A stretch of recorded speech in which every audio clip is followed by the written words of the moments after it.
Ah, bien. Bueno, buenos días a todos los presentes y las presentes. Vamos a dar inicio entonces a la segunda mesa del encuentro del SARPI-CENSU 2025. La mesa 2 se titula Relaciones Internacionales y Género. Tenemos 5 expositores y expositoras que van a estar dando sus alocuciones sobre esta temática. Vamos a comenzar entonces con la presentación de Carrión Loyola Andrea y Landa Ayala Pamela, ambas estudiantes de la Universidad de San Ignacio de Loyola en la Universidad de Perú. El título de su exposición es Mujeres venezolanas migrantes ante la injusticia epistémica, género, salud y exclusión en el sistema peruano, en un contexto regional, fragmentado. Chicas, ahora sí les doy la palabra. Recordemos a todos los expositores y expositoras que tenemos 15 minutos para sus presentaciones. Buenos días. No hay problema porque tengo inhabilitada la cámara, me sale aquí que me han inhabilitado. No hay problema, hablo así nomás. Tal vez se te apagó porque hoy Sí, estabas. lo que pasa es que trato de prenderla y me sale que no puedo porque ha sido deshabilitado por el host. Ah, no. Em, A ver, Pero ahora, Pamela, ahora sí, ahora sí. ahí está. Sí, Menos mal. Listo. ya, ok, no hay problema, gracias. Bueno, repetirles el agradecimiento por parte de mi compañera y mío por la invitación. Y bueno, ahora sí como tal. Quisiera empezar hablándoles sobre los derechos humanos, ¿no? A pesar de que no existe una jerarquía como tal entre ellos, sí es innegable que existe una relevancia por parte del derecho a la salud. ¿Por qué? Porque este supone la base para el ejercicio efectivo de los demás derechos, ¿no? Sin salud se puede ver severamente afectado o limitado el acceso a la educación, al trabajo y hasta una vida digna si nos ponemos en casos más extremos. Según la Declaración de los Derechos Humanos, toda persona tiene derecho a la salud y su acceso. Y tal derecho no puede ser limitado u obstaculizado por ningún factor externo, y aquí incluye también la nacionalidad o el estatus migratorio. Es más, en teoría, los estados son actores que deberían encargarse de proteger y salvaguardar el ejercicio tanto como este como los demás derechos. Sin embargo, en ciertos contextos sí es cierto que la materialización de esta tarea se vuelve un poco más complicada y uno de estos contextos es la migración, el contexto migratorio. Y aquí también quiero recalcar que los procesos migratorios son bastante más complejos de lo que tal vez uno cree. Y esto se debe a que su naturaleza no se agota en un ámbito simplemente o meramente administrativo, sino que trasciende a uno social y en este sentido también a uno epistemológico, que es en donde nosotras nos queremos centrar.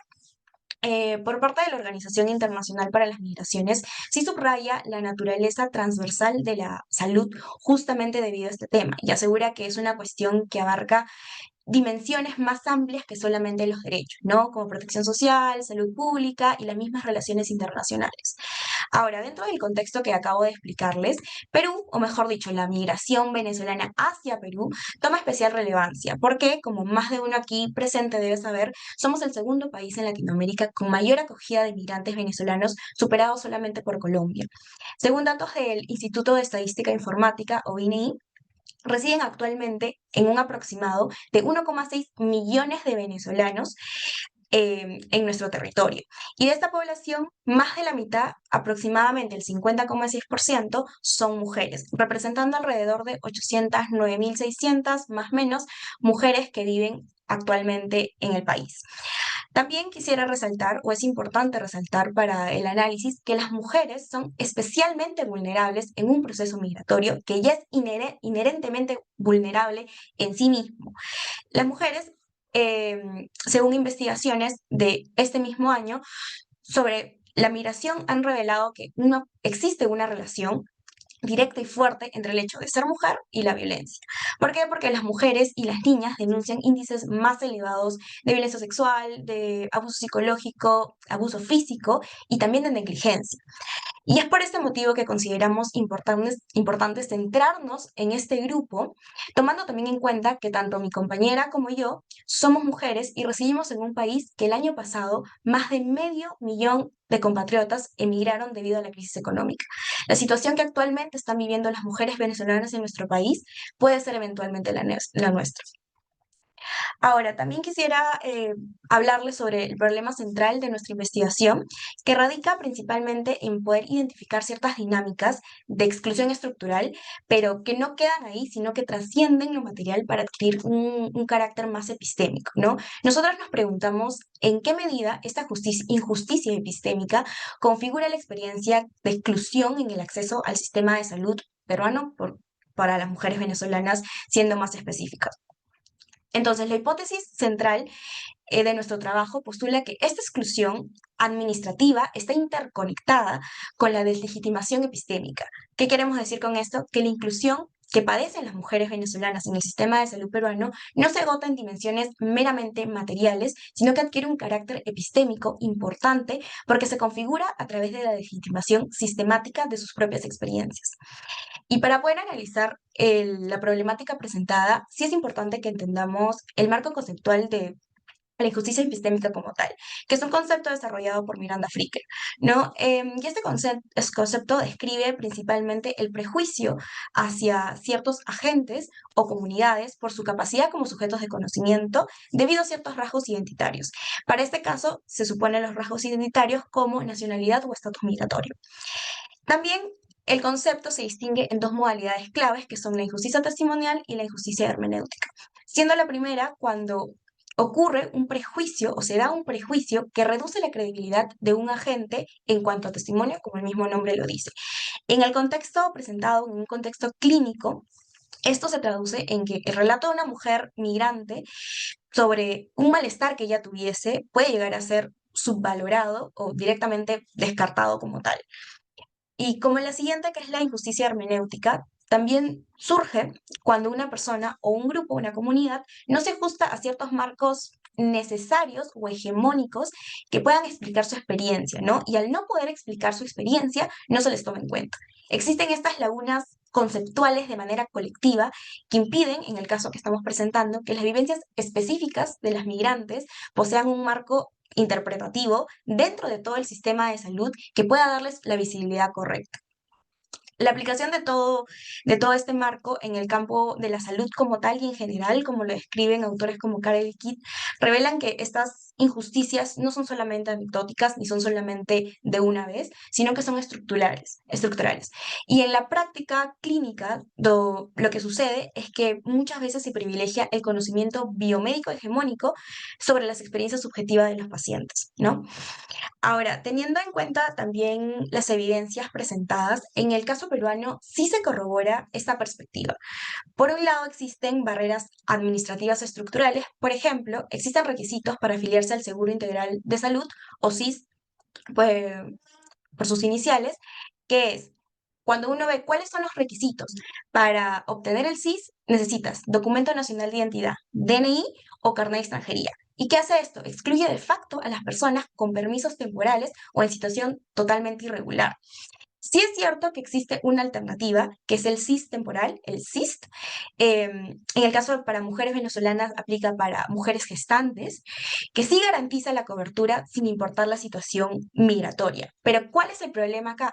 Que según ciertos estudios de Pesantes y otros del 2023, esta información no llegó a las personas adecuadas, no llegó a los potenciales beneficiarios. ¿Qué quiere decir esto? Que las mujeres venezolanas no tenían idea ni estaban conscientes que podían ser beneficiarias de este programa, ¿no? ¿Y qué pasó con esto? Que forzó a muchas de estas mujeres a incurrir a gastos elevados en el sector público, a atenderse de manera privada al no tener otra opción o, en el peor de los casos, recurrir a farmacias como primer punto de contacto o único punto de contacto, agudizando la vulnerabilidad inherente de su naturaleza.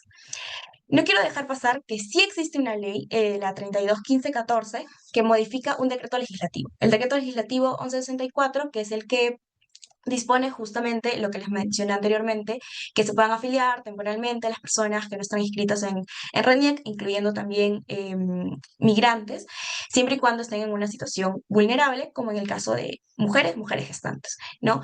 Ahora, si bien esta ley que mencioné sí está dirigida directamente a migrantes en situación irregular, aplica solamente para personas que tienen diagnósticos de tuberculosis o de VIH hasta la obtención de su carnet de extranjería. ¿Qué significa eso? Que esta medida es, uno, temporal y dos, no está específica ni direccionada a las mujeres venezolanas como tal. Y bueno, continuando con la explicación en este punto, resulta bastante importante mencionar la injusticia testimonial en el contexto. Un estudio de Blanquillo Reyes y Santos Rosales en el 2024, con más de 280 mujeres puérperas en un hospital público, mostró que venezolanas tenían muchas trabas para afiliarse a lo que ya le hemos denominado el CIS, y además relataron distintas experiencias claras de discriminación.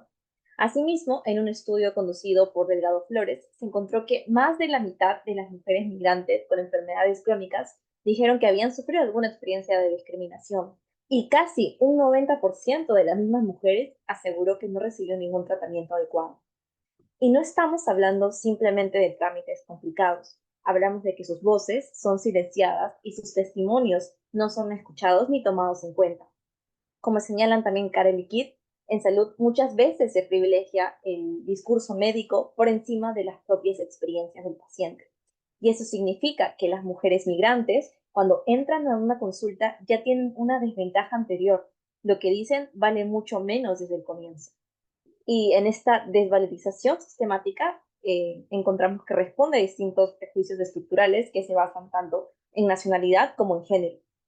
Cuando una mujer venezolana acude a un centro de salud y empieza a describir sus síntomas o expresa preocupaciones de salud, su testimonio se filtra a través de ciertos estereotipos que la posicionan como menos confiable, menos educada o incluso como alguien que está exagerando para que puedan tomarla en cuenta y para también obtener ciertos beneficios.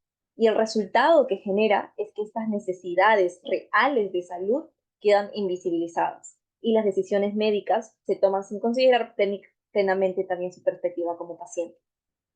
La segunda modalidad que hemos analizado es de la injusticia epistémica hermenéutica, y un claro ejemplo lo encontramos en el CIS. Es cierto que el CIS temporal, un seguro para las mujeres gestantes, existe, pero la mayoría de migrantes no tenían ningún tipo de información, ningún tipo de conocimiento de este.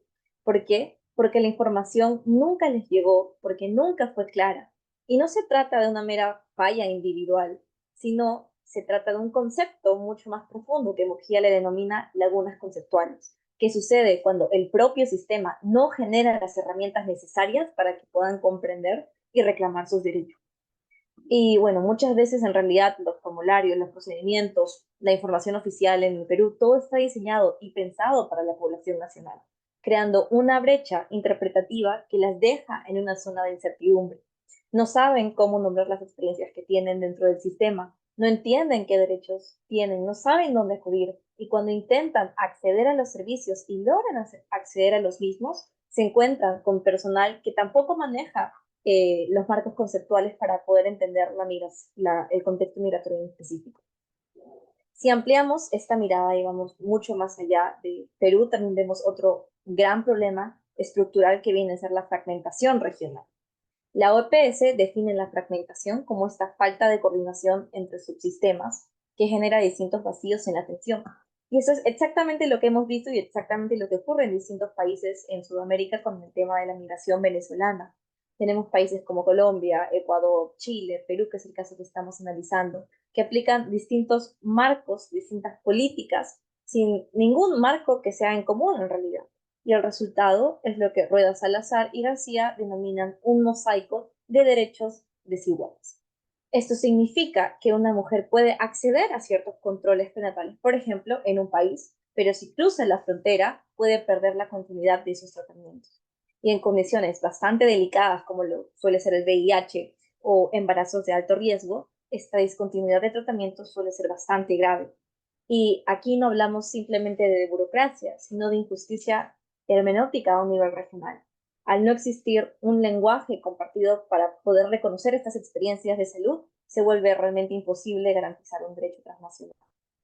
Y bueno, frente a todo lo que hemos hablado, también suelen existir algunas objeciones. La primera es que es un problema de recursos. Y claro, los recursos son muy importantes, pero la evidencia muestra que esto solo no basta. Existen programas, existen distintos mecanismos, pero si las mujeres no son reconocidas como voces legítimas, siguen quedando excluidas y siguen quedando fuera. La segunda objeción también es que el CIS temporal resolvió el acceso, En teoría sí, pero hemos visto que en la práctica no se realiza así. Pesantes mostró que muchas mujeres ni siquiera sabían de este problema, no tenían ningún tipo de conocimiento. Entonces, no basta con que simplemente la norma se encuentre escrita en un papel, tienen que existir los canales efectivos para poder llevar esa comunicación mucho más allá y que esté en base al reconocimiento. Y bueno, para concluir, queremos resaltar tres ideas centrales. La primera es que la exclusión que viven las mujeres venezolanas en el Perú no es solo normativa ni administrativa, es una exclusión epistémica, porque sus voces son sistemáticamente deslegitimadas. Segundo, que esta exclusión e injusticia epistémica se amplifica a un nivel regional, donde la falta de coordinación entre países genera un mosaico de derechos fragmentados y desiguales que pone en riesgo la continuidad de tratamiento. Y bueno, tercero, que esto requiere acciones en concretas, una reforma del CIS que no dependa simplemente del estatus migratorio, la capacitación intercultural del personal de salud para poder reducir los prejuicios y la construcción también de acuerdos regionales que puedan asegurar la continuidad transnacional en casos críticos. Y en este caso no estamos hablando solo de políticas o de datos, sino de mujeres con experiencias, con saberes propios. Como investigadoras sentimos esta responsabilidad de que estas mujeres puedan ser reconocidas como agentes epistémicos válidos y de que se pueda visibilizar estas voces que muchas veces son silenciadas. Porque ignorarlas no es solo una injusticia cognitiva, también es un desperdicio del conocimiento que pueden aportar, un conocimiento fundamental para poder diseñar e implementar políticas que sean mucho más justas e inclusivas. Y bueno, esto sería todo por parte de nosotras y muchas gracias. Muchas gracias, Pamela y Andrea, muy claras sus exposiciones, aparte sobre una temática muy presente, muy actual, ¿no? Muy dinámica también. Muchas gracias. Recuerdo a todos los expositores y expositoras que al final de todas las alocuciones haremos una ronda de preguntas, ¿sí? Para, bueno, los presentes poder ir registrando por el chat cualquier consulta para ustedes, ¿sí? Muchísimas gracias. Bueno, continuamos entonces y además por la calidez del tiempo, ¿sí? Que es lo que más cuesta también cuando uno... En segundo lugar, vamos a escuchar las exposiciones de Herbert Estela Ramos, Liz Adriana Palacios Manrique y Margaret, perdón, Flores Chamorro, de la Universidad Continental de Perú. Subtítulo de su ponencia es Cosmovisión relegada, cuerpo medicalizado, diagnósticos críticos sobre la práctica obstétrica en la Amazonía peruana. Bueno, los escuchamos como las compañeras también, la idea es que sea entre 15 minutos de exposición, ¿sí? Muchas gracias.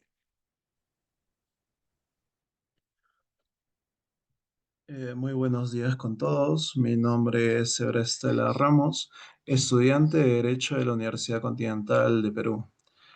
Hoy, en compañía de mis colegas Liz Adriana Palacios Manrique y Rosalind Margaret Flores Chamorro, tengo el honor de presentarles los resultados de nuestra investigación, la cual hemos titulado Cosmovisión relegada, cuerpo medicalizado, diagnósticos sobre la práctica obstétrica en la Amazonía peruana. Bueno, los resultados de nuestra investigación que hemos titulado Cosmovisión relegada, cuerpo medicalizado, diagnósticos sobre la práctica obstétrica en la Amazonía peruana. En este sentido, nuestro análisis parte de una realidad que se encuentra profundamente arraigada y que a menudo es ignorada debido a la existencia de jerarquías en el conocimiento. En base a esto, nos hacemos la siguiente pregunta. ¿Por qué ciertos saberes son elevados al estatus de ciencia, mientras que otros son descartados como simples creencias o meras creencias? Este proceso de silenciamiento o subyugación es el eje de nuestro estudio, que se define como violencia epistémica. Este término, desarrollado por pensadoras como Gayatri Spivak, no solo se refiere a la simple exclusión, sino que describe una dinámica de poder mucho más profunda, donde los grupos subalternos, en este caso, u oprimidos, se les niega la capacidad de ser productores de un conocimiento que se denomina legítimo, ¿no? Para entender por qué ocurre esto hoy en día, debemos echar un vistazo a nuestro pasado, ya que esta violencia es una herencia directa de un fenómeno que los estudios decoloniales llaman la colonialidad del saber. En este sentido, es crucial distinguirla del colonialismo, ya que esta última se refiere al control político y territorial en un sentido histórico. En pocas palabras, es una estructura mental que sigue organizando el mundo bajo la premisa de la superioridad europea. Este legado colonial encuentra hoy su instrumento más eficaz en el paradigma biomédico occidental, el, eh, el cual vendría a ser un modelo que hunde sus raíces en el dualismo cartesiano, que entendemos que separa la mente y el cuerpo, y concibe este último al cuerpo como una máquina biológica, de una manera inherentemente reduccionista, debido a que se encuentra en la patología, en la química y en la intervención técnica.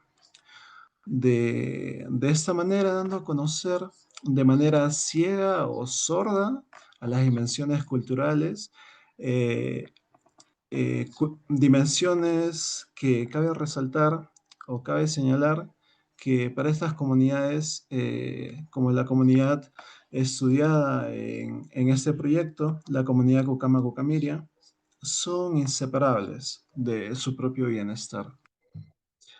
Y es aquí, en la Amazonía peruana, donde esta colisión de cosmovisiones se vuelve palpable y meramente dolorosa. Eh, Nuestro estudio, en este sentido, documenta cómo el sistema de salud estatal, al imponer de manera vertical el paradigma biomédico occidental, ejerce esta violencia epistémica sobre las mujeres de la comunidad Cucama-Cucamiria, donde invalidan sus conocimientos, sus saberes ancestrales sobre el parto vertical, donde se les prohíbe el uso de hierbas medicinales que estas mismas usaron durante siglos, y, y se margina también a las propias parteras tradicionales, quienes no solo se encargan de asistir en el parto, sino que son, en un sentido, guardianas de la cohesión comunitaria y de la transmisión intergeneracional del conocimiento.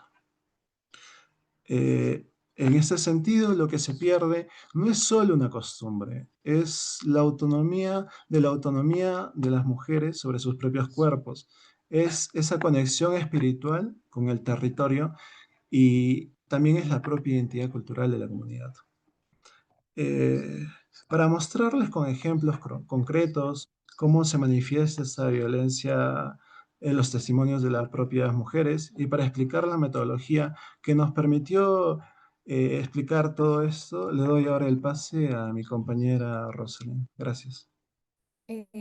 Buenos días, como ya antecedió mi compañero Ever, yo les voy a hablar acerca de la metodología, el marco teórico y los objetivos que han guiado este trabajo de investigación.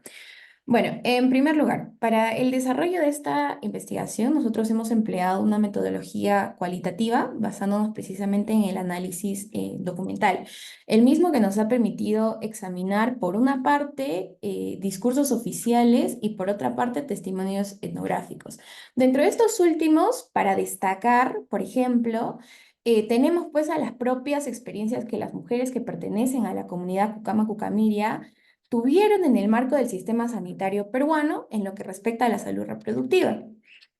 Estos testimonios han sido primordiales para nuestra investigación porque nos han permitido, pues, analizar el comportamiento del personal de salud en la propia interacción con las mujeres de esta comunidad.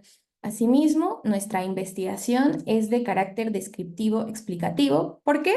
Pues porque nosotros lo que buscamos no es solamente evidenciar o exponer en este caso de qué manera opera la violencia epistémica en el marco sanitario peruano, al deslegitimar y excluir los saberes tradicionales respecto a la salud reproductiva de estas mujeres, como ya lo señalaba previamente mi compañero. sino que nosotros también buscamos explicar cuáles son los mecanismos estructurales y las consecuencias jurídicas que derivan precisamente de este tipo de violencia.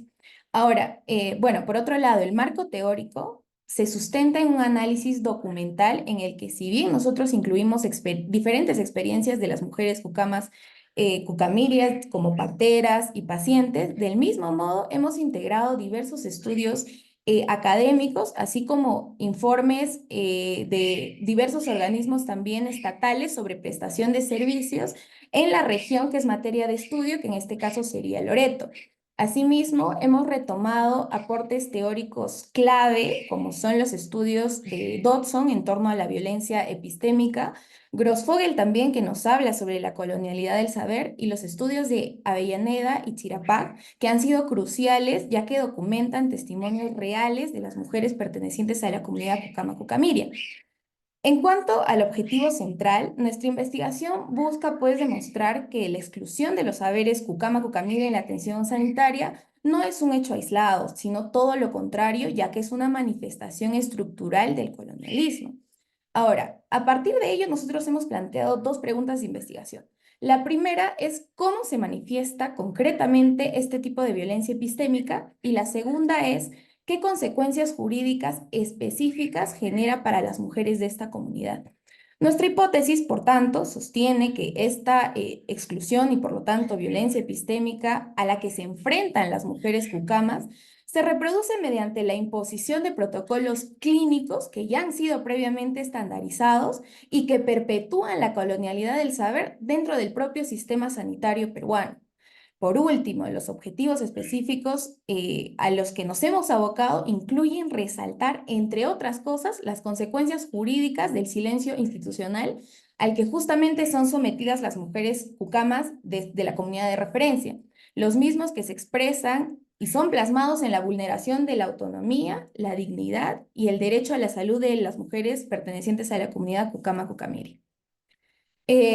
Voy a darle paso a mi compañera Lisa Adriana, que les va a explicar un poco más acerca de los resultados que hemos podido destacar del trabajo. Muchas gracias, Rosalind, por el paso. Muy buenos días a todos los presentes en la mesa. Bueno, voy a concluir con lo que serían los resultados, los hallazgos y las conclusiones de nuestra investigación. En efecto, hemos podido comprobar de manera contundente la hipótesis que mis compañeros ya han expuesto con anterioridad. Nuestro análisis documental nos ha permitido identificar los patrones sistemáticos que demuestran cómo la violencia epistémica se materializa en la práctica médica diaria con respecto a las mujeres de la comunidad nativa Cucama-Cucamiria. Primero, respecto a las prácticas médicas excluyentes y documentadas. En efecto, el paradigma biomédico occidental impone protocolos que no solo desconocen, sino que también activamente anulan la cosmovisión de las mujeres Cucama-Cucamiria. Entiéndase por ello, pues, la imposición de la posición horizontal durante el parto, las dietas estandarizadas que ignoran por completo estas prescripciones culturales, y a su vez también la descalificación sistemática de las parteras tradicionales, quienes son en su propia comunidad reconocidas como aquellas agentes epistémicas válidas, como las guardianas del conocimiento ancestral. Segundo, también hemos evidenciado un silenciamiento testimonial, ello del trabajo que parte de la estructura principal respecto a Avellaneda, pues nos señala que cuando una mujer opta por un parto tradicional, entiéndase en su casa, junto con una partera, junto con sus prácticas ancestrales, el personal médico no solo las invalida, sino que también minimiza estos métodos y a menudo impone prácticas obstétricas invasivas, como exigir una posición de parto. Estas intervenciones se justifican a menudo con mayor seguridad, con mayor ciencia. Y esto ignora por completo la evidencia empírica que la comunidad indígena ha recolectado durante generaciones. Tercero, y esto es de suma gravedad, pues viene a ser una consecuencia jurídica respecto a una vulneración de derechos humanos, la negativa sistemática de emitir certificados de nacido vivos, cuando quien atiende el parto es una partera local, pues no se trata solo de un mero trámite administrativo, se trata del reconocimiento como ciudadano válido peruano, el cual al no emitirse, pues perjudica y vulnera los derechos fundamentales de estos recién nacidos, quienes no van a poder acceder a derechos de salud, educación, entre otros. Finalmente, también esto converge en un fenómeno de discriminación interseccional, pues como lo propuso Kimberly Crenshaw, las opresiones no se suman, sino que se multiplican. Estas mujeres no solo enfrentan barreras respecto a su condición económica y a su ubicación geográfica, sino que también son discriminadas por su género, por su etnia y fundamentalmente por lo que destaca de este trabajo, por ser portadoras de un sistema de conocimiento que no es reconocido por el Estado peruano. Por lo tanto, nuestra investigación demuestra que la violencia epistémica no es un efecto colateral o un error aislado del sistema, sino que corresponde ser un componente estructural del modelo sanitario actual. Estas dinámicas, como hemos visto, no solo afectan la calidad de atención médica, sino que también erosionan la identidad colectiva del grupo indígena Cucama-Cucamiria, que también debilita a su vez los lazos comunitarios y genera una profunda desconfianza de esta comunidad hacia el Estado peruano o hacia el personal médico. Hemos probado que estas prácticas de exclusión no son manifestaciones aisladas, sino que parte de un entramado de opresión que impacta directamente en la vida y bienestar de las mujeres Cucama-Cucamiri. En este sentido, el estudio da cuenta de la apremiante necesidad de repensar sobre los sistemas de salud desde una perspectiva intercultural en el Perú, que reconozca la diversidad epistémica y promueva el diálogo entre los diferentes paradigmas de conocimiento, entiéndase una capacitación para el personal médico desde una forma intercultural, entre otros. Asimismo, el presente trabajo sugiere reconsiderar el aporte respecto a los saberes indígenas tradicionales como una forma de reivindicar el valor intrínseco de la comunidad de referencia.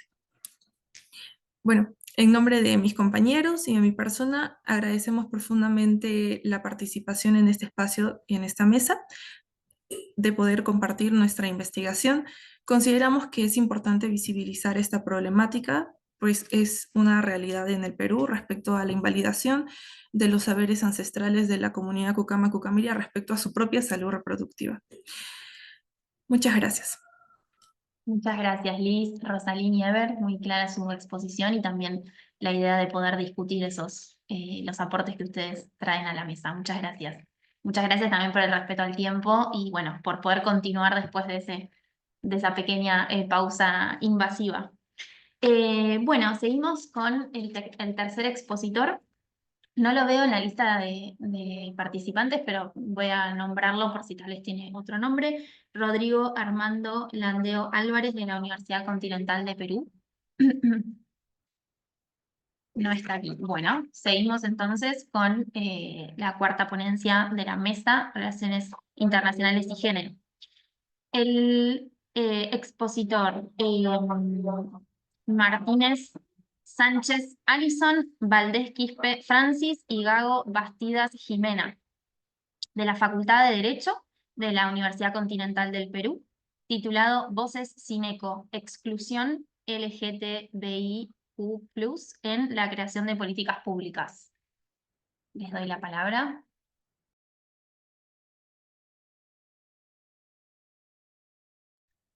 ¿Están aquí presentes? Sí. Sí. Ah, perfecto. Ok. Bueno, en primer lugar, agradecerles por aceptar también nuestra investigación. Bueno, voy a continuar. Buenos días a todos. Bueno, somos Jimena Gago, Alison Martínez y Francis Valdés y les vamos a presentar nuestra investigación titulada Voces sin eco, exclusión LGTBIQ+, en la creación de políticas públicas. Bueno, vamos a ver que históricamente las voces de los grupos apartados de normas impuestas por el Estado han sido desestimadas o anuladas. Y un claro ejemplo es la comunidad trans. Esta negación no solo les ha limitado la capacidad de narrar su propia realidad, sino que ha bloqueado la posibilidad de que sus experiencias sean consideradas fuentes válidas de conocimiento, que esto es lo importante. Más que todo, el concepto que enmarca nuestra investigación es una injusticia epistémica. Esto no va a corresponder únicamente a un silenciamiento, sino a una deslegitimación sistemática de las formas en que la comunidad trans comprende y narra sus experiencias. Esta forma de exclusión, más que todo, opera como una violencia silenciosa, que invalida las vivencias de, de las personas por práctica de juicios, ¿no? O quienes no encajan en marcos de saber legitimados por el poder. En la práctica, hemos visto con nuestra investigación que se menciona de dos formas, que es una exclusión testimonial, que es más cuando se desconfía de lo que dice una persona por prejuicios, y otra que es la hermenéutica, la exclusión hermenéutica, que ocurre cuando la sociedad carece de conceptos que para siquiera poder comprender la experiencia de un grupo total. Por ello, el objetivo de nuestro estudio va a ser analizar los factores tanto sociales e institucionales que causan esta invisibilidad en la ciudad de Huancayo, y cómo esta exclusión impacta el diseño, la implementación y la eficacia de las políticas públicas. Nuestra hipótesis va a sostener que la comunidad trans en Huancayo no logra integrar tanto sus demandas en las políticas públicas, en las políticas sociales, debido a una injusticia epistémica que deslegitima su saber, sus experiencias, y esta situación va a reforzar la invisibilidad institucional que vulnera derechos fundamentales tanto como sea la igualdad, la no discriminación y perpetúa valores o derechos para las barreras estructurales que impiden una participación política. Para demostrar esto, vamos a realizar un análisis cualitativo basado en los relatos de activistas locales, para que nos cuenten tanto sus experiencias, cómo han sido excluidos también de formas políticas, de formas sociales, para que ellos también puedan acceder a sus derechos. A continuación, mi compañera Alison les compartirá lo que las voces nos contaron y nuestra metodología. Sí. Gracias, colega. Para continuar, como mencionamos, estos no son solamente hechos abstractos, ya que esta injusticia también tiene nombres y tiene historias por detrás. Son relatos que van a evidenciar y sustentar también nuestra investigación. Para empezar, hemos contado con el testimonio de algunos hechos de exclusión institucional. En este caso, hemos escuchado a Bélgica Ledesma, quien es presidenta de la Asociación Diversidad Huanca. En sus palabras se menciona que no hay nadie en el poder que defienda de verdad los derechos de las personas trans. Es por ello que nuestros derechos siguen siendo vulnerados. Asimismo, nos contó que sus diversos reclamos ni siquiera llegan a ser discutidos en las mesas de trabajo, lo cual denota el gran desinterés que se le toma a estos grupos. Por otro lado, Ángel Guatoro, quien es vicepresidenta, nos señaló otra barrera sobre la falta de datos. ¿Cómo se pueden crear políticas públicas para una población que el Estado ni siquiera llega a contabilizar? Peor aún, nos mencionó que también en los pocos espacios que se les llega a ser invitados, su rol es completamente secundario o relegado, casi que decorativo, tal cual como entregar certificados en lugar de participar en las diferentes decisiones que se puedan tomar o ser escuchados como tal. Esto también invisibiliza la acción tal cual que ellos puedan tomar. Por otro lado, vemos un gran impacto en la salud mental, claro está, ya que esta exclusión va dejando cicatrices y un miedo constante a siquiera existir. Por ejemplo, Aaron Julie, quien es activista trans, nos compartió algunas experiencias que le ilustran cómo llegan a ser el rechazo diario que él vive en su propio ambiente laboral, lo cual tiene un impacto brutal, claro, en su salud mental. Como nos mencionó Aaron, esta exclusión te lleva también a aislarte de las demás personas y es un sentimiento de abandono que se agrava cuando ni siquiera su familia va a apoyar las decisiones que él pueda tomar. En tercer punto, esta violencia también se materializa, ya que esta violencia a veces llega a dejar su silencio y se materializa, por ejemplo, en vallas publicitarias con mensajes de odio, la cual se ha visualizado en nuestra propia ciudad de Huancayo. frente a un centro comercial muy reconocido y concurrido, se mencionaba que una frase como no a la homosexualidad e imágenes connotativas. Esto ya sobrepasa la libertad de expresión y es una violación a los derechos fundamentales de estas personas. Por otro lado, mi compañera les va a hablar acerca del camino que se debe seguir. Muchas gracias. Como han expuesto mis compañeras, la evidencia testimonial recogida en nuestro estudio es muy contundente. Ahora me corresponde presentar las conclusiones de nuestro artículo y las propuestas que se desprenden de él, las cuales abordan la urgente necesidad de reconfigurar las políticas públicas desde un enfoque que reconozca el valor epistémico de las experiencias trans. Un hallazgo central de nuestra investigación es la manera en que las demandas de la comunidad son trivializadas, lo cual constituye una forma de violencia simbólica.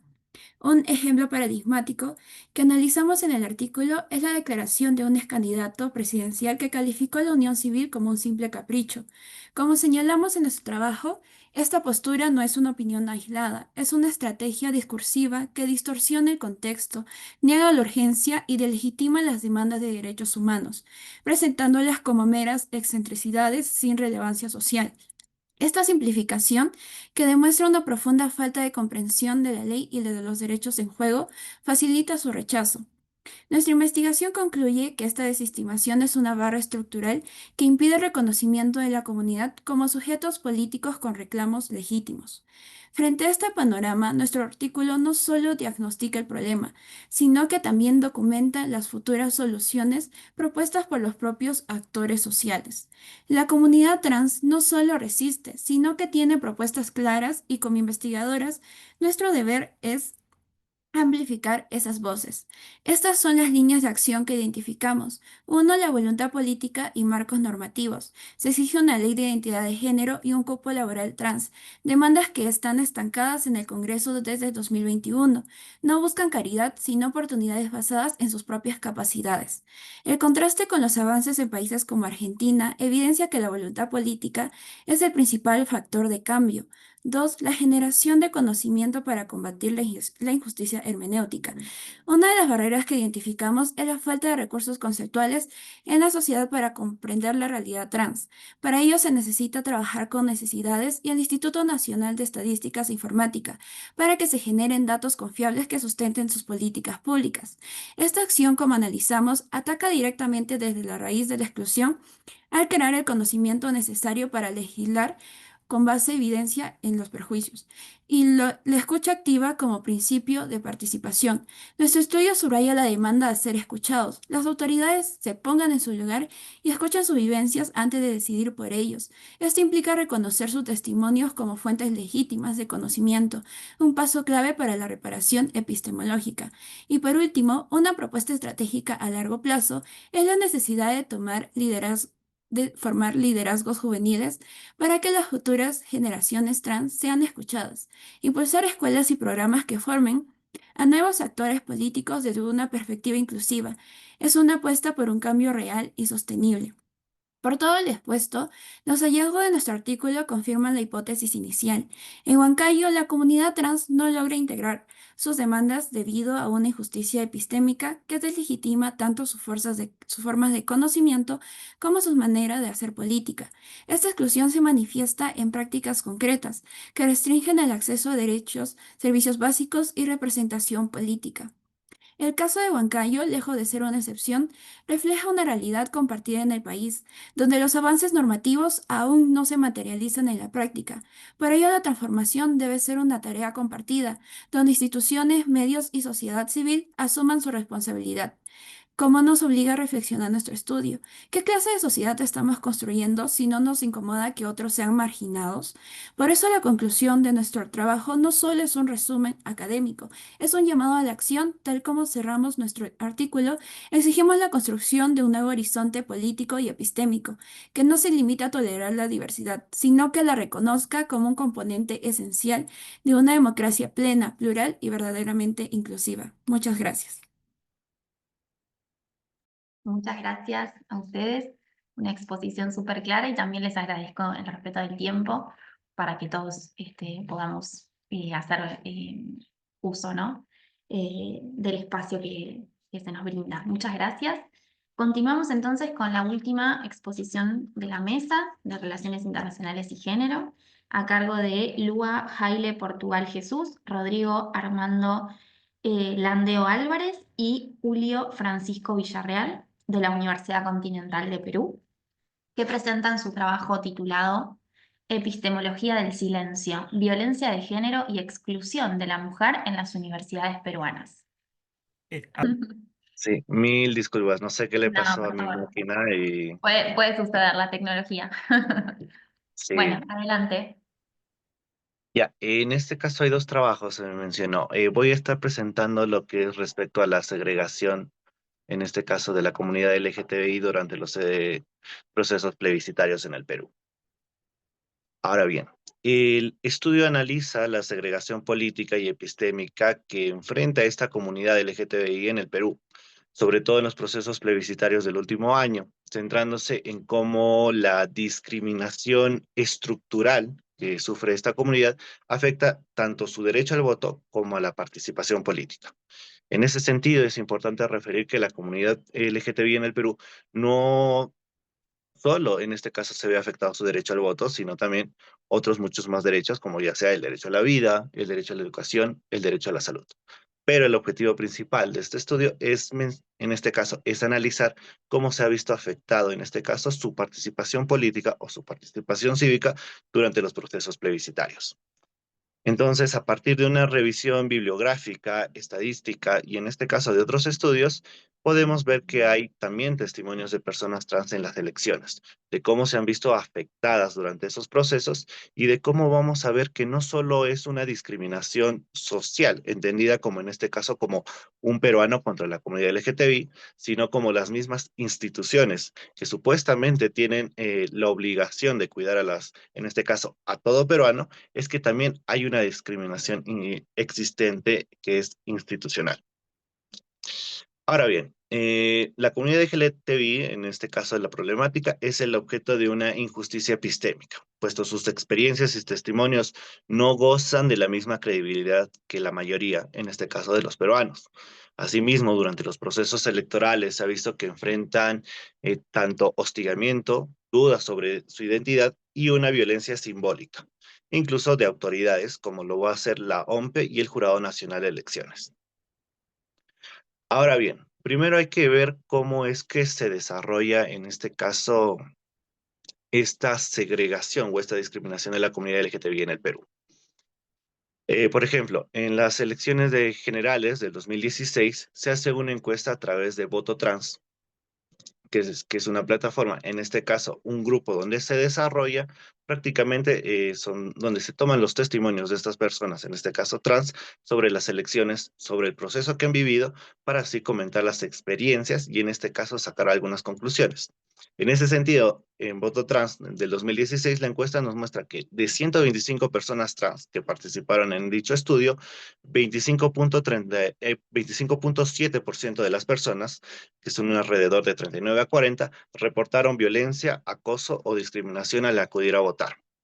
42.2% no habían podido ni siquiera, en este caso, poder votar, puesto que la misma mesa de partes, en este caso, les impidió hacer ingresar porque no habían cambiado la foto de su DNI.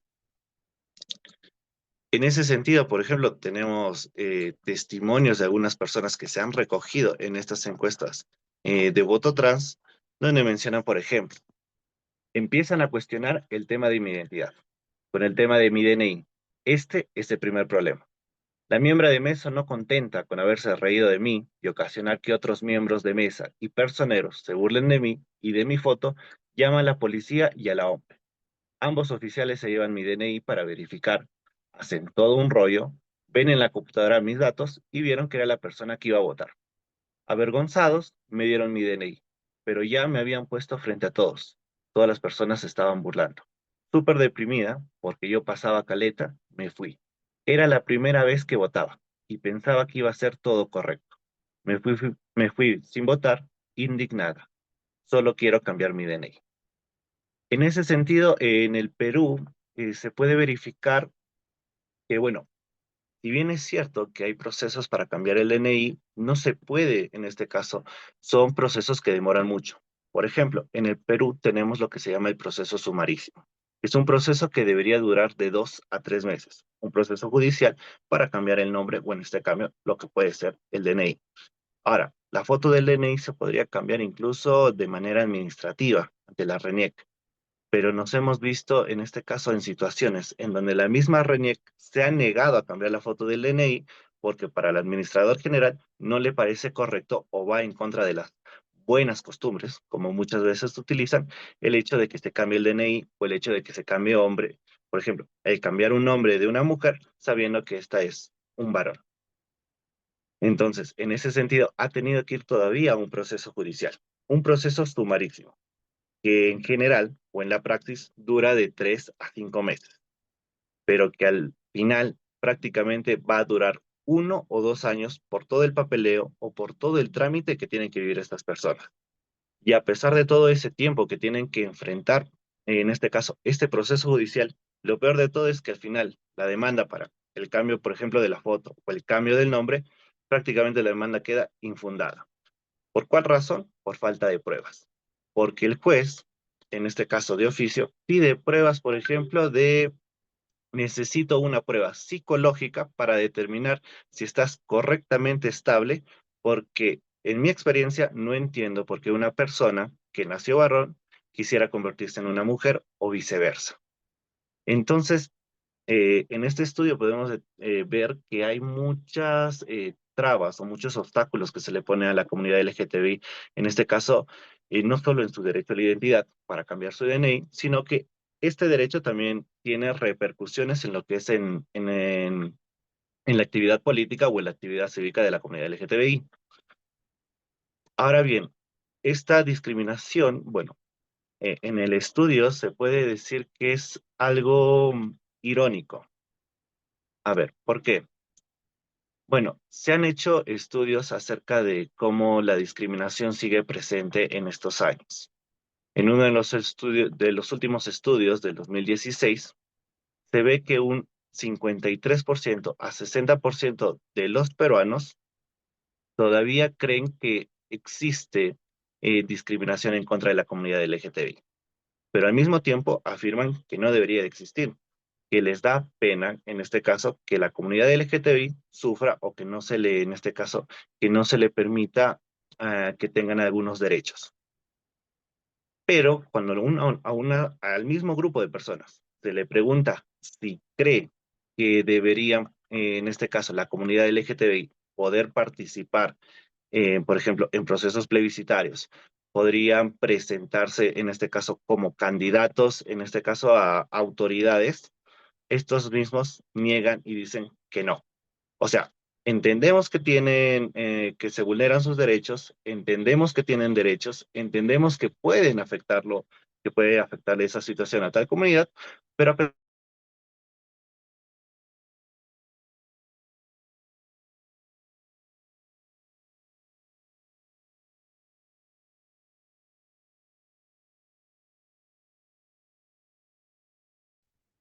entonces, en ese sentido se da una cuestión pues irónica en donde vemos, ¿cómo decirlo? Una contracara o una cara de la misma moneda. Se acepta un daño, pero al mismo tiempo no se quiere reparar dicho daño. Ahora bien, Eh, bueno, en la historia latinoamericana podemos decir que durante un tiempo ha habido una evolución, siempre y cuando hablando de los derechos humanos. Por ejemplo, en el caso de las mujeres ecuatorianas, consiguieron el reconocimiento a su derecho al voto en 1929. 3 años después, en este caso, en 1900, lo lograron las mujeres uruguayas y salvadoreñas. Las brasileñas y las cubanas lo consiguieron en 1934 y desde 1926 en Cuba el Congreso Nacional de Mujeres había demandado el derecho al voto. Si bien es cierto que durante todos los años venideros, a partir de 1929 en Latinoamérica, todos los países han logrado, por ejemplo, en este caso, constituir o otorgar el derecho al voto a las mujeres, obviamente aún hay comunidades, en este caso, que aún no lo han logrado del todo. O si lo han logrado, como es en el caso peruano, con la comunidad LGTBI que puede votar, aún se ve afectada en este caso de cómo lo va a hacer. Ahora bien, si bien es cierto, en este caso la democracia se supone que es un requisito necesario en este caso de nuestra sociedad peruana.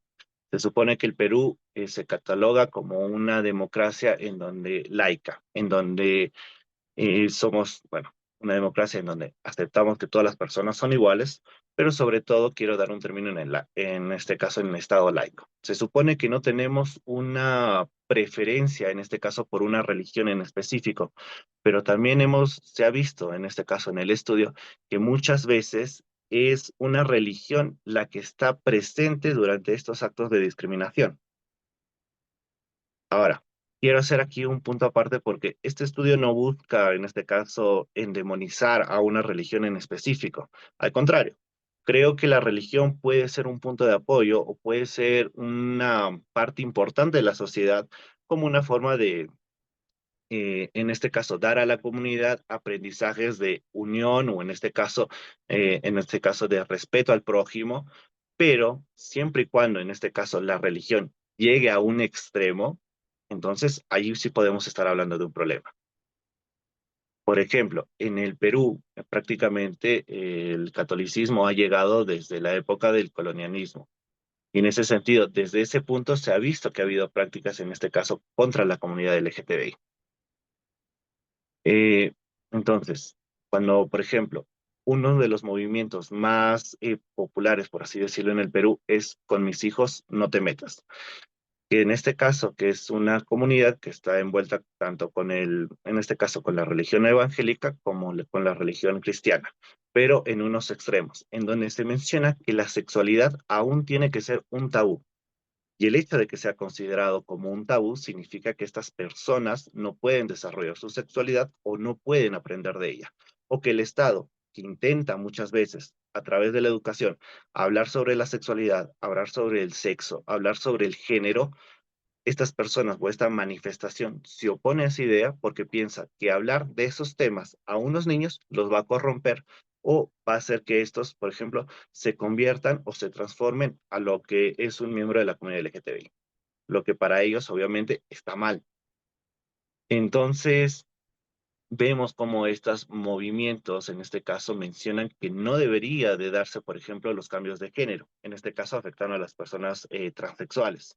Se menciona también que estos no deberían, por ejemplo, votar porque no creen que en este caso, que las figuras de la comunidad LGTBI, si están en puestos de autoridad, al ser vistos por el público y al ser visto por los niños en este caso van a tener una mala idea de lo que debería de ser una verdadera persona.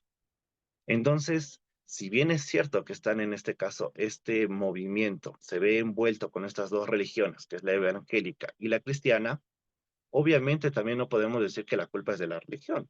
La culpa es, en este caso, un factor de varios escenarios que se combinan, lo que da luz en este caso a esta discriminación hacia la comunidad LGTBI y en este caso hasta una injusticia epistémica hacia este grupo. Como dije, eh, la religión no es en sí el primer factor principal del problema. Ahora, no podemos también deducir o concluir que la religión es el problema. Como dije bien, la religión puede ser un punto de apoyo importante en una sociedad para aprender a respetar al prójimo, pero cuando es llevada al extremo, obviamente allí va a haber un problema. Entonces, finalmente en el estudio, bueno, volviendo un poco a repetir, se ve que esta discriminación no es solo social, por la parte de las personas o por la parte de movimientos como Con mis hijos no te metas, sino también incluso institucional. Muchas veces, por ejemplo, el OMPE o el Jurado Nacional de Elecciones tiene mensualmente capacitaciones como cualquier institución. En muchas de estas capacitaciones, uno de sus principales objetivos es cuidar a todo peruano o hacer que todo peruano se sienta cómodo, que pueda cumplir con su voto. Entonces, en ese sentido, parte de las capacitaciones es acerca sobre la comunidad LGTBI. Pero a pesar de que se reciben capacitaciones o que muchas veces, como en circulares número 1, número 2, número 3 y número 4, menciona que ellos han en este caso, efectuado las capacitaciones necesarias para tanto, en este caso, los trabajadores de estas instituciones, como otros, en este caso, como los personeros o los miembros de mesa durante las elecciones.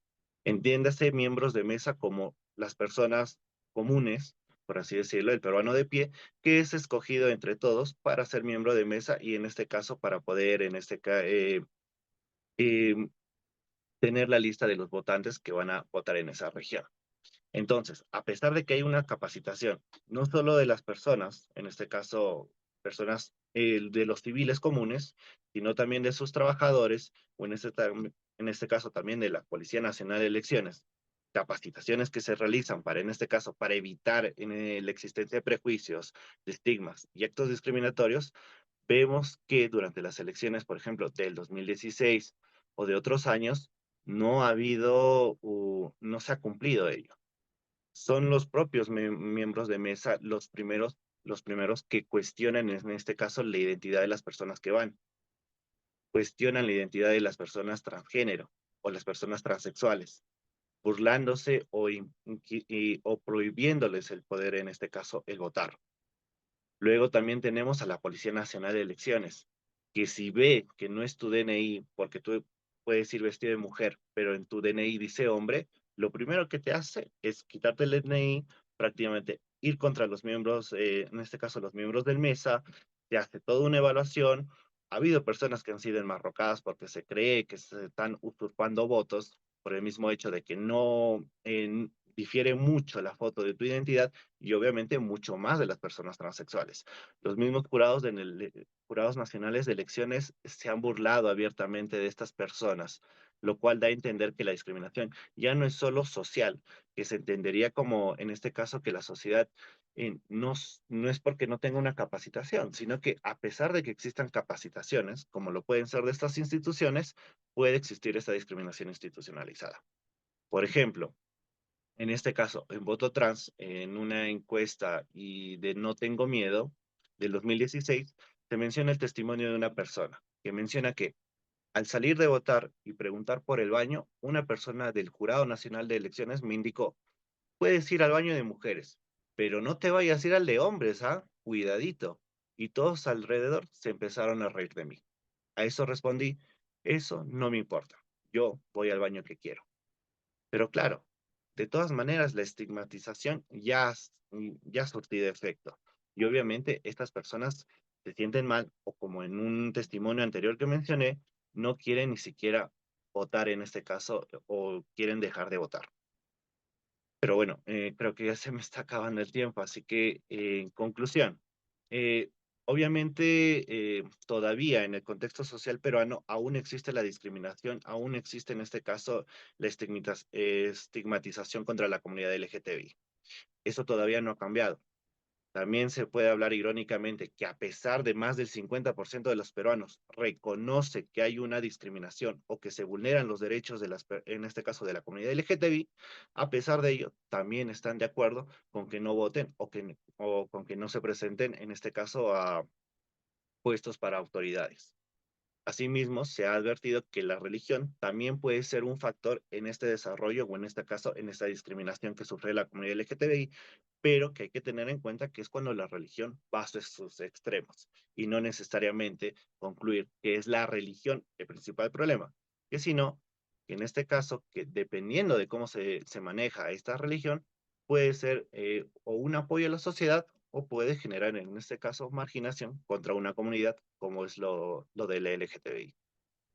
Y en ese bien, esta exclusión, esta discriminación, no solo supone ser una falla en la representación política, sino que también una lesión significativa al presupuesto deliberativo de lo que debería ser en este caso, una sociedad democrática, al presupuesto epistémico e inclusivo que debería caracterizar a toda democracia contemporánea y en consecuencia existirían buenas razones para concluir que la dinámica cívica peruana actual no garantiza la satisfacción de ciertos principios fundamentales, como es la inclusión, el respeto o en este caso específicamente la participación política de las minorías, como es la comunidad LGTBI.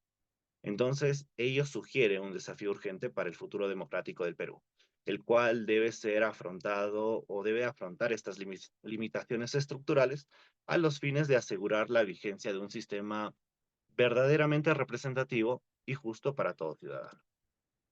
Eso sería todo. Muchas gracias, Rodrigo, por tu exposición muy clara. Por suerte que pudiste retomar la conexión. Bueno, veo que está Lua presente entre los participantes, así que podríamos avanzar hacia la última de las exposiciones, a cargo de Lua Jaile Portugal Jesús, Rodrigo Armando Landeo Álvarez y Julio Francisco Villarreal, que se titula Epistemología del silencio, violencia de género y exclusión de la mujer en las universidades peruanas. Abril, perdón, si me permitís, yo voy a Sí. dejar que mis alumnos presenten y no voy a Bien, intervenir. perfecto. Muchas gracias. No hay ningún problema.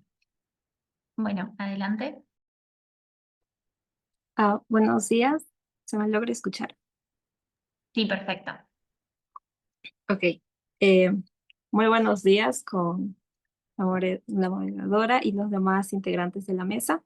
En esta oportunidad yo voy a ser la ponente que va a presentar el trabajo titulado Epistemología del silencio, violencia de género y exclusión de la mujer en las universidades peruanas.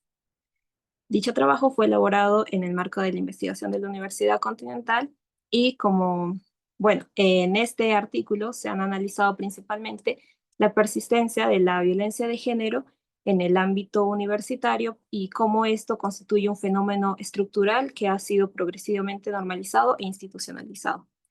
Como bien se ha estado tratando en esta mesa, la injusticia epistémica representa una grave problemática a nivel de un contexto social en nuestro país y en todo el mundo. Es por ello que nosotros tratamos de enfocarnos más en las universidades, específicamente peruanas, y en el ámbito de las mujeres.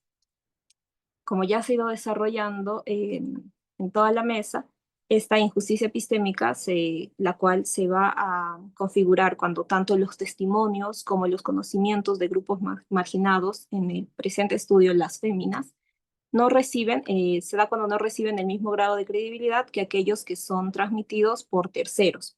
Estos terceros que pueden ser considerados como grupos dominantes, y que estas situaciones lo que van a hacer en realidad es reforzar la exclusión de estas últimas en un ámbito ya sea más sociopolítico y que también va a consolidar dinámicas de poder dentro de las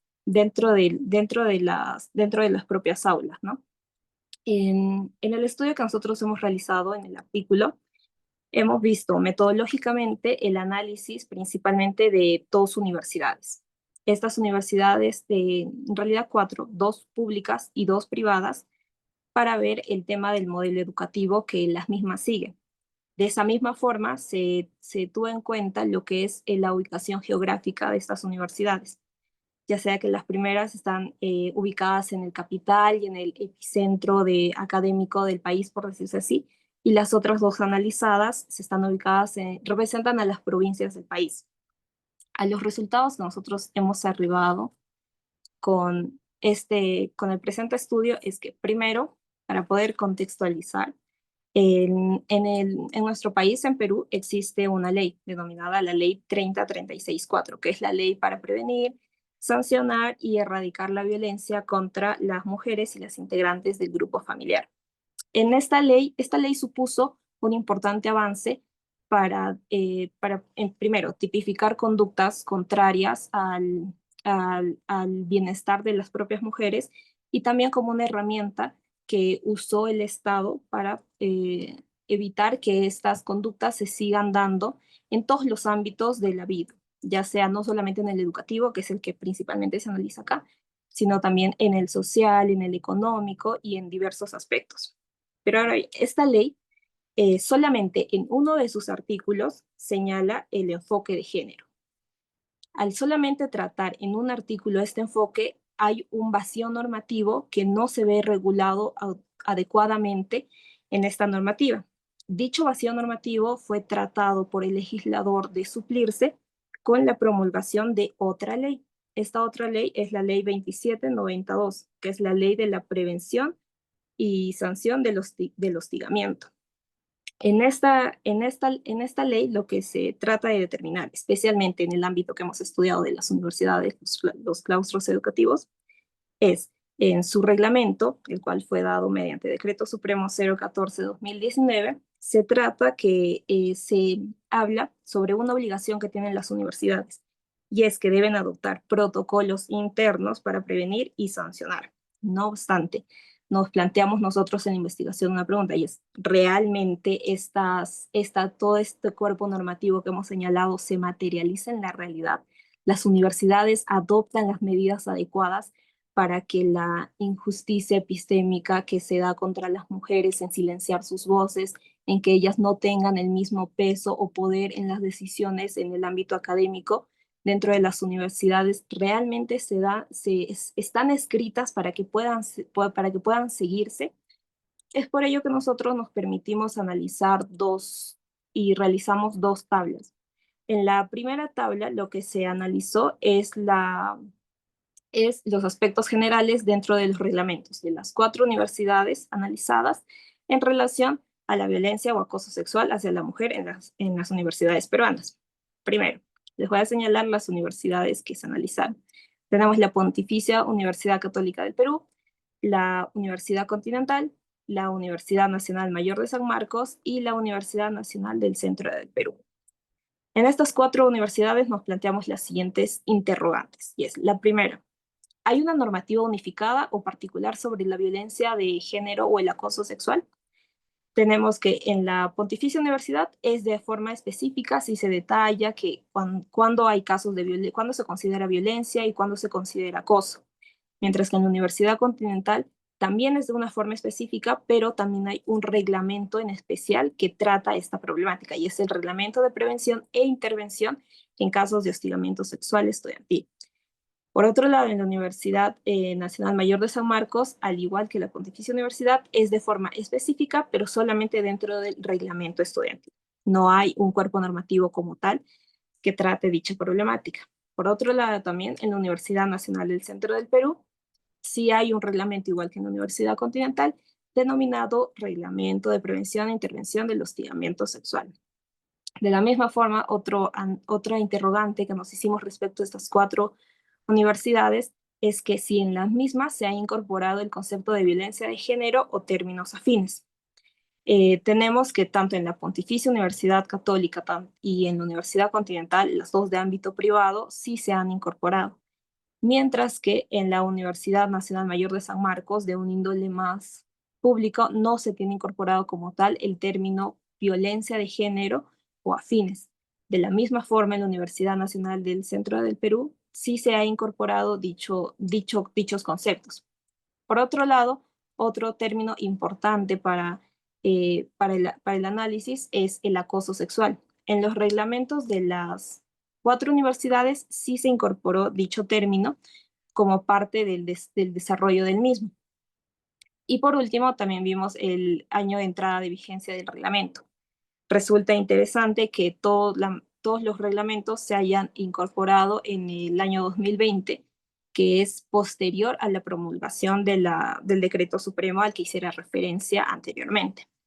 Entonces, de este lado de esta tabla se ha evidenciado que efectivamente las universidades han hecho un esfuerzo por desarrollar y cumplir con la normativa del país. No obstante, este esfuerzo tampoco ha arribado a grandes resultados, porque como también se desarrolló en el artículo, hay graves casos aún se han presentado graves casos en términos de acoso sexual, de hostigamientos contra las estudiantes. Por ejemplo, la Defensoría del Pueblo, en una supervisión nacional realizada, descubrió que de 3 de cada 10 estudiantes han experimentado algún tipo de hostigamiento, de los cuales los denunciados, esta es una cifra alarmante, son el 100% varones, y el 57.7% eran docentes que trabajaban en esas propias aulas.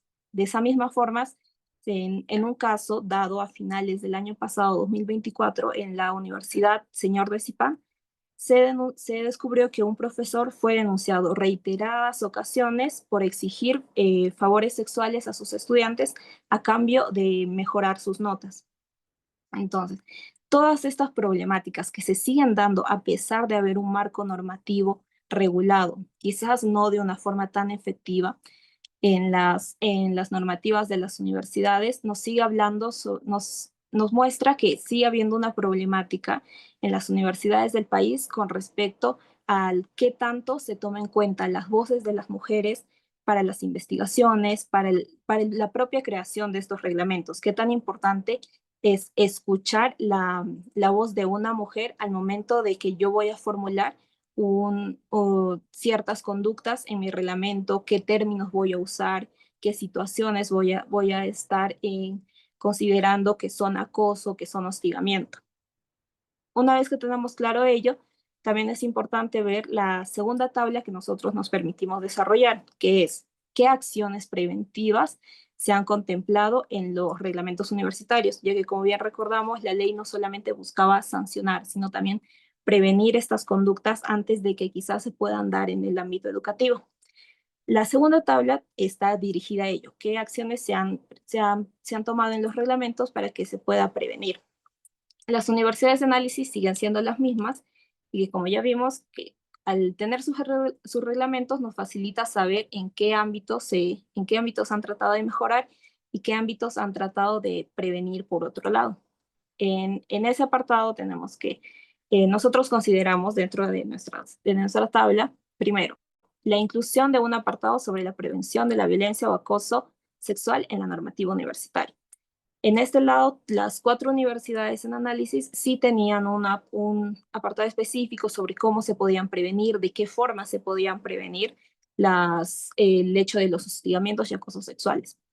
Otro apartado en la tabla es reforzar espacios que favorezcan interacciones saludables dentro de la comunidad universitaria. Solamente 3 universidades, Pontificia, Continental y del centro del Perú, tenían ese refuerzo para que los estudiantes puedan tener espacios seguros dentro de sus universidades, mientras que la Universidad Nacional Mayor de San Marcos no lo incluyó en su propio reglamento. Por otro lado, también se vieron que tanto estos reglamentos promovían prácticas que fortalezcan la identidad y la autoestima en la comunidad universitaria. En ese sentido, solamente la Universidad Nacional del Centro del Perú tenía ciertos lineamientos que como que le decían a las víctimas de dichos acosos, oye, no es tu culpa, sino es más por un tema de la otra persona que por el tuyo. Y también teníamos lo que es la creación de espacios para la formación de la comunidad universitaria sobre el acoso. En este sentido, solamente la Universidad Continental y la Universidad Nacional del Centro del Perú tenían espacios seguros y conformados en su mayoría por mujeres, pues, sobre que trataban esta problemática del acoso y que pedían las opiniones de las mismas dentro de los claustros universitarios. Asimismo, otro punto importante que se analizó es la implementación de estrategias para sensibilizar a la comunidad universitaria sobre el hostigamiento sexual. En este punto, las 4 universidades sí tenían estrategias. Si bien es cierto, no tan detalladas en sus reglamentos, pero que sí desarrollaban ciertos programas a lo largo de los ciclos académicos o del año universitario que permitían a los universitarios conocer más sobre las problemáticas de hostigamiento sexual. De esa misma forma se analizó la difusión sobre normativas sobre la prevención de hostigamiento sexual y ahí se vio que solamente la Universidad Continental no contaba con dicha difusión normativa, es decir, que no se les hacía conocer a los estudiantes que era tanto su derecho como su deber respetar las leyes que anteriormente ya hemos señalado. Por otro lado, también se fomentaron líneas de investigación sobre el hostigamiento sexual en los niveles de pregrado y posgrado. En este punto, solamente la Pontificia Universidad Católica del Perú y la Universidad Nacional del Centro fomentaron grupos de estudio que generaban artículos como el presente, de hecho, que tratan sobre la problemática de los hostigamientos, acoso dentro de las universidades. Mientras que las otras 2 sí tenían líneas de investigación, pero de formas más genéricas. Todo este análisis a los que les he estado refiriendo nos hace ver cómo en el ámbito peruano todavía las voces de las féminas se ha visto plagado por ha encontrado ciertas interferencias el momento de llevar a cabo su desarrollo, ya que ni siquiera en las propias aulas se ha garantizado al 100% la seguridad de los estudiantes. En este punto es relevante mencionar un estudio que realiza SUNEDU. SUNEDU analiza los años, toma como espacio límite el año 2020 y el año 2023 y analiza que en 58 universidades, tanto públicas como privadas, en total hubo 385 casos de hostigamiento sexual. Todas estas cifras que les he estado mencionando a lo largo de la exposición resultan ser de por sí alarmantes, ya que lo único que ocasionan es que una perpetuación de una problemática que ha sido constantemente invisibilizada, que es la violencia de género dentro de las universidades. Y dentro de esta violencia, específicamente la violencia epistémica. ¿Por qué es una problemática tan importante de tratar? Porque la violencia epistémica lo único que hace es reestructurar estructuras coloniales y patriarcales que han silenciado históricamente diversos grupos, como se ha estado viendo en esta mesa de trabajo, tanto las comunidades LGTB, comunidades andinas y demás han visto relegados sus conocimientos, su aporte a la sociedad, debido a que no se les ha considerado como sujetos de conocimiento a los cuales se les tiene que tener en cuenta, no solamente para analizarlos, sino también para crear normativa, para crear espacios de fomentos de cambio, para crear mayores actividades que hagan que realmente la sociedad pueda tener en cuenta sus opiniones al momento de, en el marco de toda la legislación que estamos analizando, de crear nuevas leyes que tengan en cuenta sus conocimientos y sus voces. Por ello, a lo largo de todo el trabajo, nosotros hemos desarrollado y discutido cómo es que esta injusticia afecta de forma negativa a los estudiantes dentro de los aulas. Nos hemos basado bastante en lo que es las opiniones doctrinarias, en cómo hay un conservadurismo metodológico que hace que una creencia esté justificada simplemente por el hecho de ser sostenida por esta persona, y que si no fuese así, dicha creencia podría llegar a un colapso, y este conservadurismo es una forma muy restrictiva de ver los diversos aspectos que atañen todo lo que un conocimiento involucra, ¿no?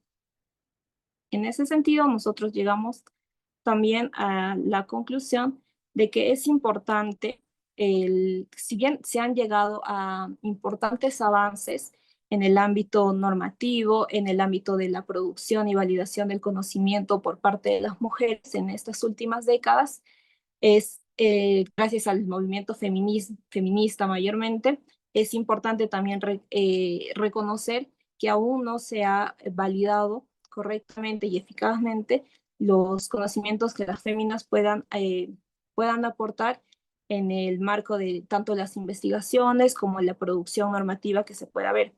Es por ello que es importante que esta conducción de saberes no se mantenga de forma limitada y que no se les ponga barreras a las mujeres al momento de que se pueda producir dichos conocimientos, ya que hay una fuerte relación de causalidad tanto entre la exclusión epistémica como la mutilación testimonial que se les da a las mismas. El hecho de no poder dejarles, de no poder dejarles alzar sus voces para poder producir conocimiento y no validar el mismo, resulta una problemática de por más interesante, y que es importante que, si bien se ha desarrollado hasta el momento, siga teniendo ese mismo cauce y se pueda llegar más adelante a hablar de una mayor igualdad e equidad en términos de producción cognitiva. Y creo que eso es todo lo que hemos presentado de forma breve. Muchas gracias. Muchas gracias, Lua, por tu exposición muy clara y qué bueno que pudiste sumarte. Bueno, dado que hemos escuchado las 5 exposiciones que conforman la Mesa de Relaciones Internacionales y Género, abrimos el espacio para hacer consultas a los expositores y a las expositores. Lo pueden hacer a través del chat para tener un espacio de diálogo. Mientras, yo puedo comenzar haciendo las mías, mientras esperamos las escritas. Voy a ir un poco en orden de las exposiciones para Andrea y Pamela, si es que siguen estando aquí. Preguntarles si hay alguna discusión política actual sobre el tema, ¿no? En el cual ustedes hablan un poco de cómo se violan o cómo se obliga a las venezolanas, ¿no? A estar por fuera del espacio del sistema de salud. Si es algo que se está debatiendo actualmente en el país o si justamente son cuestiones que se evaden en la sociedad en general. Hago las preguntas de corridas y tomamos unos minutitos para poder responderlas. Em, Pregunta para Rodrigo. ¿Cómo accedes a los testimonios de las personas trans que sufren estas discriminaciones durante el proceso electoral? Digo, ¿es una fuente periodística? ¿Quién realiza ese relevamiento? Después para Jimena, Alison y Francis. Ustedes mencionaban que los proyectos en el Congreso quedaron parados desde 2023. Preguntarles justamente qué pasa a nivel social. ¿Hay, digamos, alguna activación en cuanto al reclamo y a la lucha? ¿O si solamente se está debatiendo, digamos, en términos del Congreso, que ustedes expresaron muy bien que estaba trabado, ¿no? Y en último lugar, bueno, para Luba, preguntarte qué pasa a nivel estudiantil, ¿no? Con esas demandas. Vos muy bien mencionás que existen esos protocolos, pero no hay difusión, ¿no? No se los explica, no se los desarrolla. Digo, en ese sentido, ¿los estudiantes exigen esas dimensiones o cómo se vive, ¿no? En términos sociales esas exigencias a nivel estudiantil, ¿no? De los que habitamos efectivamente esos espacios. Bueno, abro a que puedan responder y bueno, invito también a compartir por el chat preguntas. Sí, bueno, respecto a la pregunta sobre la ponencia de Andrea y yo, principalmente ahora el debate trata sobre la delincuencia aunada a la migración, ¿no? A los venezolanos y cómo esto ha aumentado la delincuencia y cómo es peligroso que ellos estén acá y eso también deviene a una discriminación implícita, ¿no? Es decir, hay venezolanos que se comportan de esta manera y por lo tanto se les juzga todo de igual forma, incluyendo a las mujeres venezolanas que también sufren discriminación por el simplemente hecho de ser venezolanas y sin ningún otro factor adicional. Entonces, tal como tal, no es una discusión, por lo que nosotros también creímos importante ponerlo sobre la mesa. Es un tema relevante, sin embargo, como tal, de las mujeres venezolanas que no tienen un acceso o que son epistemológicamente em, segregadas en el sistema de salud peruano, no hay, sino es más el otro tema que ya abarca todo. Perfecto, súper claro.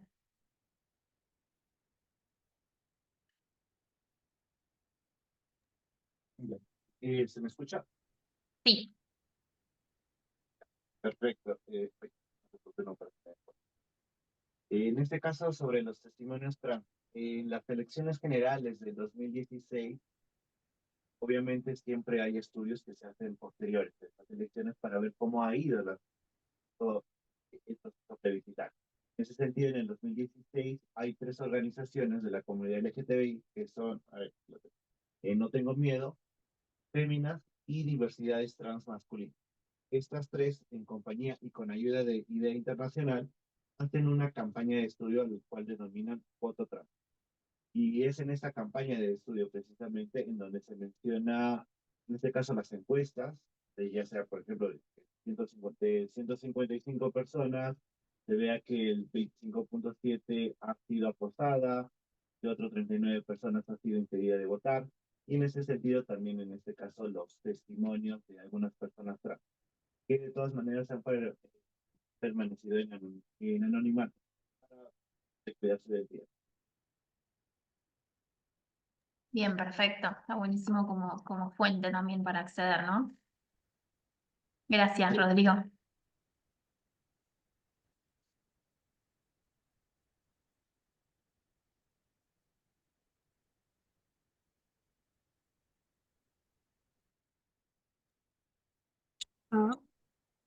Abril, ¿podría contestar? Sí, el Dale. interrogante. Ok, genial. Respecto a lo que nos preguntabas, qué pasa a nivel estudiantil con las demandas de los casos que estaba mencionando, bueno, de las universidades en estudio. Primero, en el país hay lo que existe la Federación de Estudiantes Universitarios, que si bien no es tan conocida, sí trata de todos los años llevar como que una serie, como que un pliego de reclamos a las demás universidades a fin de que ellas puedan conocer como que qué quieren sus estudiantes. Ahora, este es un ámbito muy general.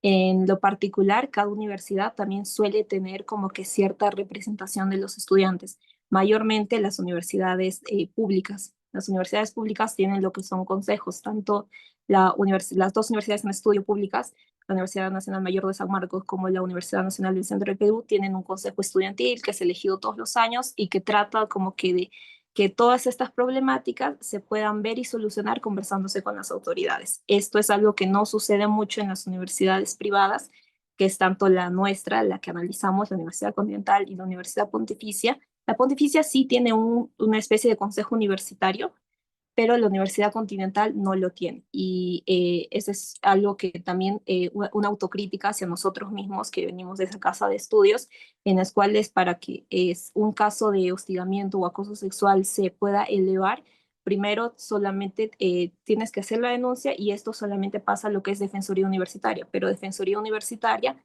de todos sus integrantes, solamente uno pertenece al cuerpo estudiantil. Los demás son docentes, personal administrativo, o personas que en cierta parte no podrían representar o escuchar bien la denuncia que viene de un propio estudiante. Entonces, eso es más o menos los avances que hay. Se sabe que hay esta problemática, se trata de denunciar, pero al no ser un delito como tal o no tratar de elevarse a delito, todo siempre se mantiene dentro de los claustros universitarios con sus reglamentos y con sus consejos que puedan haber específicamente. Muchas gracias. Gracias, Lua. Bueno, siendo... sí, ya estás, Francis. Ya.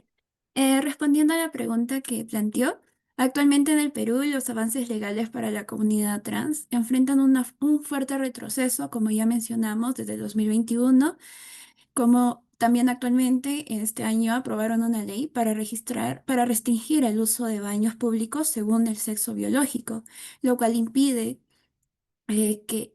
a la comunidad trans que puedan usar los baños que corresponden a su identidad de género. También en el año 2024 se aprobó un decreto donde se manifestaba que se clasificaba la identidad trans como una enfermedad mental dentro del Plan Esencial de Aseguración de la Salud. Aunque el MINSA intentó aclarar que no se trata de una enfermedad, la norma sigue vigente. Por estos dos leyes o decretos podemos observar que aún hay una falta de leyes para que pueda favorecer a la comunidad trans y sobre todo a la comunidad en general, ¿no? Que es LGBTIQ+, incluyendo también a otras personas. A pesar de la existencia de grupos, o sea, ya de mayor cantidad de gente, aún el Estado sigue sin protegerlos. Eso sería todo. Muchas gracias, Francis, por tu respuesta. Bueno, siendo que hemos también finalizado la ronda de comentarios, damos por finalizada entonces la mesa 2 de Relaciones Internacionales y Género. Les agradecemos en nombre del CERP y del CENSUR a todos los expositores y expositoras. Gracias por la confianza, por la preparación y por tomarse ese espacio para compartir con nosotros. Así que bueno, los invito a seguir acompañándonos durante la tarde y bueno, muchas gracias por participar. Muchas gracias, Abril. Muchas gracias a todos los ponentes. Muchas gracias. Muchas Muchas gracias. gracias. Hasta luego. Muchas gracias a todos. Gracias. Gracias.